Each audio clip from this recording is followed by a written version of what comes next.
கைக்கு என்ன ஆச்சு? நீ தானடா உடைச்ச. I think you should know. I know, but So actually என்னாச்சுன்னா your fans will be concerned. It's a very weird story, I would say, because fans la illa. Okay, first of all, we'll keep that shit aside. I think it's a very weird story because I got a fracture almost 1 year ago and then just got diagnosed with this basically. So ஒரு வருஷம் முன்னாடி football ஆடும்போது I was goalkeeping and Ajay right here shot the ball at me and impactல என்னோட scaphoid fracture ஆயிடுச்சு, scaphoid bone fracture ஆயிடுச்சு. And this is what I have right now. It's for 10-15 days na sari aidum. That happened every last February irukuma. Yeah. February or March. So na Chennai la irundhu Bangalore போறதுக்கு ஒரு 2 weeks முன்னாடி ஆச்சு. எப்போ போனா?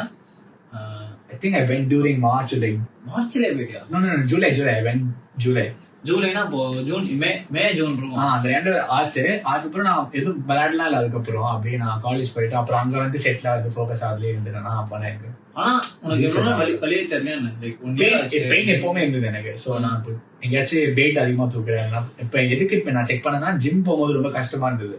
நிறைய இடத்துல push-up ஒழுங்கா பண்ண முடியல. அதனால அது வரைக்கும் வந்து நான் அவ்வளவா யூஸ் பண்ணல கை எதுக்கும். ரொம்ப ஹெவி வெயிட் இருக்கலாம். ஸோ ரொம்ப வெயிட்லாம் தூக்குனா பெயின் தெரியும் நல்லா.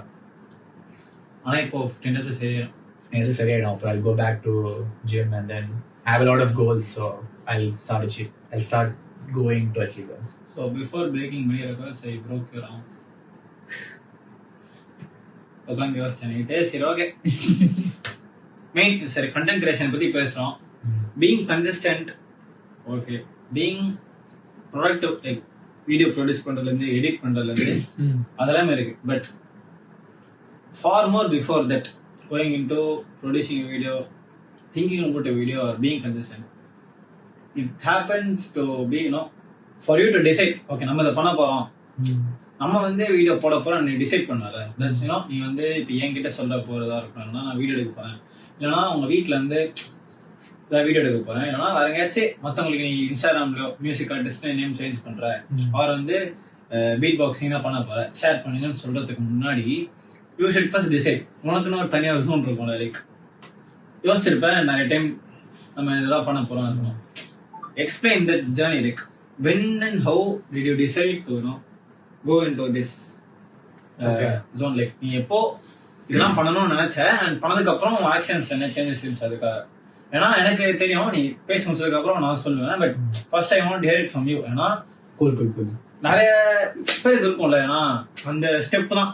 ஏன்னா இப்போ யாருனாலுமே கமெண்ட் போறவங்களா இருக்கும் பார்க்கறாங்க, யாருனாலும் இது பண்ணலாம், கேமரா முன்னாடி உட்காந்து பேசி யாரும் பண்ணலாம். பட் ஆனால் அந்த டெசிஷன் எடுக்கணும்னு இருக்கும்ல, நம்ம ஒரு இனிஷியேட்டிவ் எடுத்து கடைசியாக அந்த டெசிஷன் எடுத்துருக்கோம்.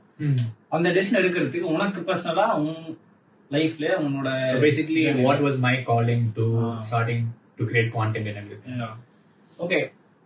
ஓகே நான் வந்து எப்படின்னா, if I'm being honest, I've always felt like I should be someone who creates something. I've always like had people around me tell me like நீ வந்து இது பண்ண நல்லா இருக்கும், நீ வந்து இதை பண்ணி போஸ்ட் பண்ண நல்லா இருக்கும், அந்த மாதிரி லைக் ஆல்வேஸ் எப்படி சொல்றது, யாருக்காச்சும் அப்பீல் பண்ற மாதிரி. To my idea in life is to like help people generally. So எனக்கு வந்து எப்படின்னா, how can I appeal to people in a certain way, அந்த காலிங் வந்து எனக்கு எப்பவுமே இருந்த மாதிரி இருந்தது. ஸோ அண்ட் இன்ஸ்டாகிராம்ல வந்து, so if you look at my my கெரியர்னு கூட சொல்லலாம். I used to have different accounts every now and then. I used to post like gaming content, PUBG content for no reason. I don't even know why I did that. And then I did that. And then I had a separate Beatbox account at some point in my life.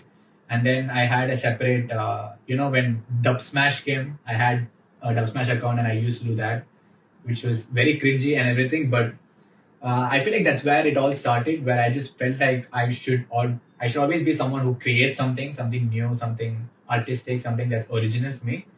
And I think that's where it all starts from. So I was in Dubsmash, Musical.ly, TikTok, and then came Instagram, YouTube, and all of those stuff. And I've always felt like I need to create something or put myself out there a little bit more, because might be a little bit like superficial, but I've just felt like there's a calling for me to do such things. And I think that is where I like wanted to start doing these things and all of that. What is your take on this? What's your take on this? Your take, yeah. I mean, you're of course talented beatboxing. ஏன்னா எனக்கு music பீட்பாக்ஸ் எதுவுமே தெரியாது. So whatever you're gonna We'll post talk is about that later. Yeah. whatever you're gonna post is beatboxing for me. So நீ என்ன post பண்ணிட்டு ஓ சூப்பராக இருக்கு. ஏன்னா இப்போ மியூசிக் சிங் பண்றவங்களா இருக்கட்டும், நம்ம பண்ணா okay I know that singing தான் சாங் பெட்டர், இல்லைன்னா காமெடியா இருக்கட்டும் it could have been better or worse for me. But உன்னோட இதில் எனக்கு ஜட்மெண்ட் இருக்காது. ஏன்னா I know zero about that topic, zero about that theme beat பாக்ஸிங்னா I don't know how to beat box. எனக்கு வந்து வாயில சவுண்ட் வராது, எதுவும் வராது. பட் ஆனால் beat boxing doing something with talent. நிறைய ஷோஸ்லாம் போயிருக்கேன், நிறைய ஜட்ஜஸ் எல்லாம் கூப்பிட்டுருக்காங்க நிறைய இதுக்கு.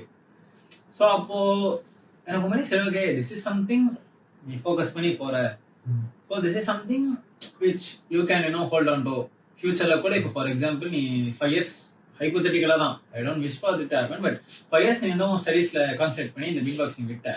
ஆனா 5 years அப்புறம் கூட you can again restart because you have that talent, you have that இவ்வளோ எவிடன்ஸ் இருக்கு.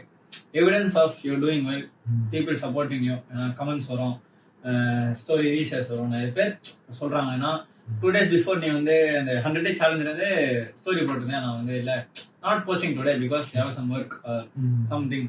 நான் வந்து மெசேஜ் பண்ணுவேன் ஏன்டா பண்ணல அப்படின்னு. அவன் வந்து பண்ணுமா வேணாமான்னு கேட்டதுக்கு நான் சொன்னேன் இல்லை ஏதாச்சும் ஒன்று போடு, அப்பதான் 100 day சேலஞ்ச் இருக்கும். நான் ஏன் அதுக்கு மெயினா சொன்னேன்னா we have to seek motivation and inspiration from in and around. ஏன்னா நானும் கன்சிஸ்டன்டா இல்ல, நான் ஒத்துக்கிறேன். நான் வந்து 100 day சேலஞ்ச் நீ போலன்னா நான் கேட்கறதுக்கு எனக்கு உரிமை இருக்கு. First of all I am friend, second of all I am fellow creator. So அவனை பார்க்கும்போது you are doing something challenge. நம்ம இங்க இருக்கிறதே மோஸ்ட் டிஃபிகல்ட் திங் என்னன்னா என் லைஃப் எக்ஸ்பீரியன்ஸ் என்னன்னா நான் அவன் சொல்லிடுறேன் பண்றேன்னு சொல்லிட்டு அதை பண்ணலன்னா அதோட கிரீஃப் ஒன்று இருக்கும், ஒரு ரெக்ரெட் ஒன்று இருக்கும்.